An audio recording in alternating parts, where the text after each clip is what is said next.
तुम मेरे जीवन का मंत्र बनो, तुम मेरे जीवन का मंत्र बनो, मैं मंत्रमुग्ध हो जाऊं तुम पर। तुम मेरे जीवन का मंत्र बनो, मैं मंत्रमुग्ध हो जाऊं तुम पर। तुम मेरे कल का आज बनो, तुम मेरे कल का आज बनो, मैं युग सहस्त्र हो जाऊं तुम पर। तुम मेरे जीवन का मंत्र बनो, मैं मंत्रमुग्ध हो जाऊं तुम पर। बेहद शुक्रिया, बेहद शुक्रिया। तुम तुम करुण संग श्रृंगार का वंदन, तुम करुण संग श्रृंगार का वंदन, सात सुरों में सुख का स्पंदन। तुम करुण संग श्रृंगार का वंदन, सात सुरों में सुख का स्पंदन। तुम चंदन की शीतल साख बनो, तुम चंदन की शीतल साख बनो, मैं बन भुजंग सज जाऊं तुझ पर। तुम मेरे जीवन का मंत्र बनो, मैं मंत्रमुग्ध हो जाऊं तुम पर। बेहद शुक्रिया, बेहद शुक्रिया, बेहद शुक्रिया। और अगली चार पंक्ति है और उसे जोड़ के देखिएगा कि तुम कनक किरण का रूप धरो, कनक सोना जिसे आप जानते हो कि तुम कनक किरण का रूप धरो, मैं चकाचौंध हो जाऊं तुम पर। तुम कनक किरण का रूप धरो, मैं चकाचौंध हो जाऊं तुम पर। तुम पूर्णिमासी का चांद बनो, तुम पूर्णिमासी का चांद बनो, मैं हर एक दाग लगाऊं खुद पर। तुम मेरे जीवन का मंत्र बनो, मैं मंत्रमुग्ध हो जाऊं तुम पर। और धन्यवाद। और अगली चार पंक्ति है कि तुम मुड़ती नदी की सरल सी धारा, तुम मुड़ती नदी की सरल सी धारा, सूरज के तेज का चढ़ता पारा। तुम मुड़ती नदी की सरल सी धारा, सूरज के तेज का चढ़ता पारा। तुम मेरे जीवन का उजियाला बनो, मैं दिन में सपन रचाऊं तुम पर। मैं दिन में सपन रचाऊं तुम पर। मेरे जीवन का मंत्र। बेहद शुक्रिया। और अगली चार पंक्ति है सर कि तुम दर्पण में मेरी छवि बनो, तुम दर्पण में मेरी छवि बनो, मैं तुमको ही दिखलाऊं खुद पर। तुम दर्पण में मेरी छवि बनो, मैं तुमको ही दिखलाऊं खुद पर। तुम सबके प्रश्नों पे प्रश्न बनो, तुम सबके प्रश्नों पे प्रश्न बनो, मैं बनकर जवाब उठ जाऊं सब पर। मैं बनकर जवाब उठ जाऊं सब पर। और समाप्ति की चार पंक्ति है और उसे खुद से जोड़ के देखिएगा कि तुम तप संग त्याग का, तुम तप संग त्याग का वैदिक व्याख्यान, तुम तप संग त्याग का वैदिक व्याख्यान, अन्याय के लिए न्यायिक वरदान। तुम तप संग त्याग का वैदिक व्याख्यान, अन्याय के लिए न्यायिक वरदान। तुम मेरे मस्तक का तिलक बनो, तुम मेरे मस्तक का तिलक बनो, मैं विजय घोष कर जाऊं सब पर। मैं विजय घोष कर जाऊं सब पर।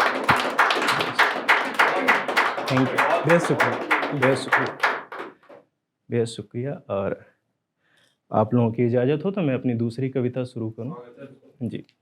और ये कविता एक संघर्ष के दौर का होता है और एक ऐसे व्यक्ति विशेष के लिए भी हो सकता है, और ये जो मध्यम वर्ग के लोग होते हैं, जो बीच में होते हैं, नहीं, जिनकी नैया बिल्कुल बीच में, ना तो वो ऊपर के हैं ना ही नीचे के, और वो पारिवारिक, सांसारिक और प्राकृतिक हर तरीके से फंसे हुए हैं। एक तो उन्हें परिवार का बोझ, जिम्मेदारी खुद की।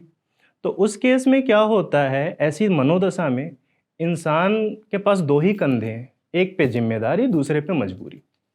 इसमें इंसान सफ़र कर जाता है अपने सपनों के साथ।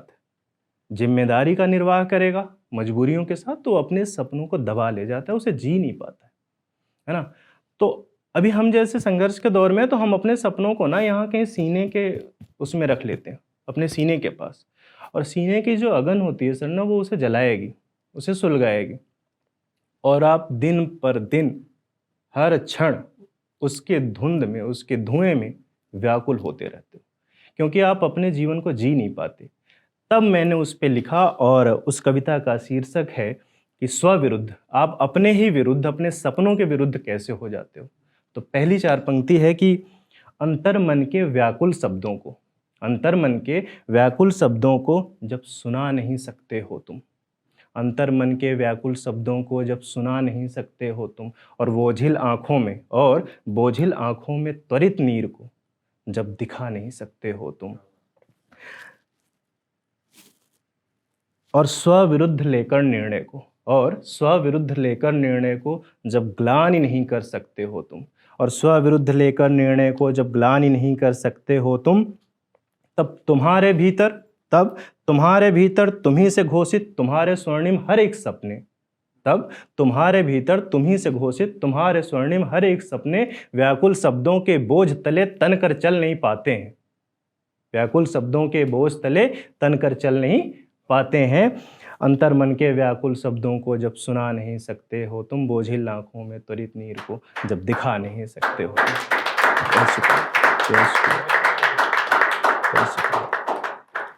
प्रबल भाव के समतल अर्थों को, प्रबल भाव के समतल अर्थों को जब व्यक्त नहीं कर सकते हो तुम, प्रबल भाव के समतल अर्थों को जब व्यक्त नहीं कर सकते हो तुम, और चिंताओं से लदे ललाट को, और चिंताओं से लदे ललाट को जब खिंचाव नहीं दे सकते हो तुम, चिंताओं से लदे ललाट को जब खिंचाव नहीं दे सकते हो तुम, और स्वपरिचय देकर दर्पण को, और स्वपरिचय देकर दर्पण को जब पहचान नहीं दे सकते हो, स्वपरिचय देकर दर्पण को जब पहचान नहीं दे सकते हो तुम, तब तुम्हारे होकर तुम्ही से पोषित, तब तुम्हारे होकर तुम्ही से पोषित तुमसे निर्णित हर एक अपने दुर्भावों के प्रतिघात से तुम्हें मात दे जाते हैं, तुम्हें मात दे जाते हैं।